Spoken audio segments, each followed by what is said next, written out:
اللهم أخرجني من أشد الضيق إلى أوسع الفرج.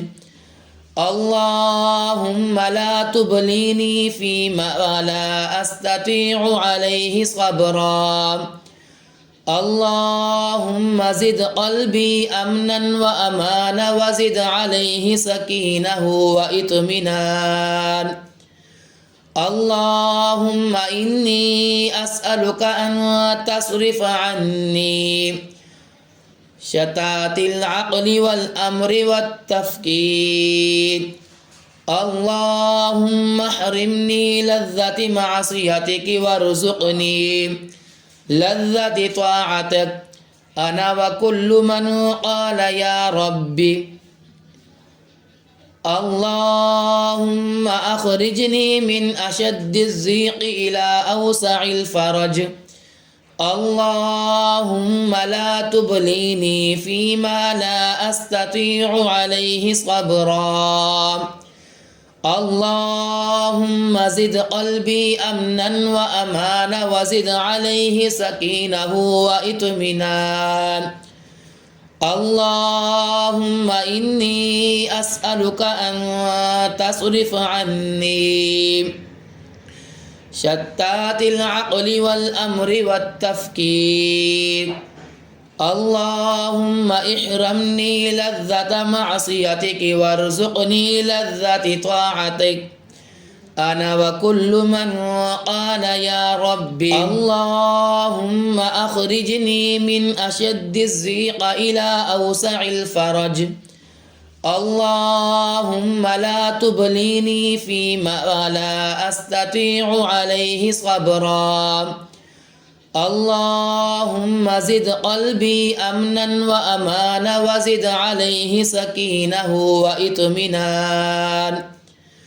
اللهم إني أسألك أن تصرف عني شتات العقل والأمر والتفكير. اللهم احرمني لذة معصيتك وارزقني لذة طاعتك أنا وكل من قال يا ربي. اللهم أخرجني من أشد الضيق إلى أوسع الفرج.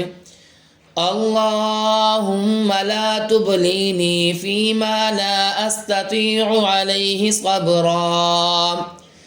اللهم زد قلبي أمنا وأمانا وزد عليه سكينة وإطمئنان. اللهم إني أسألك أن تصرف عني شتات العقل والأمر والتفكير.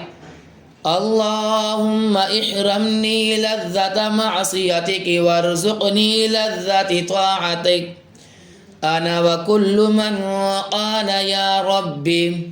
اللهم أخرجني من أشد الضيق إلى أوسع الفرج.